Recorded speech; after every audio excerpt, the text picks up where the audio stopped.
Hello everyone. In this video, I will show you how to fix the error that says we could not find an account with that username on Windows 11. First, restart your PC.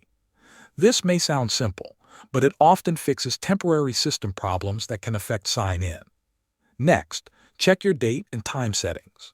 If your system time is wrong, it can stop Windows from connecting to Microsoft servers. Go to Settings, then Time and Language, then Date and Time. Turn on automatic time and make sure everything is correct. Now, clear your saved credentials.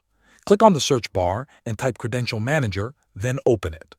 Go to Windows Credentials and look for any entries related to Microsoft account or Xbox. Remove those entries.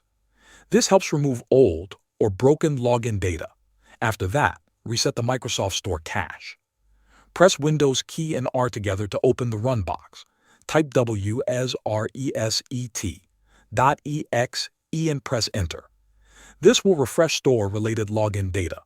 If the issue still continues, there is a chance your account details were changed or compromised. In that case, use the Microsoft Sign-In Helper on their official website to recover your account and verify your username. After trying all these steps, try signing in again and check if the problem is fixed. Thanks for watching.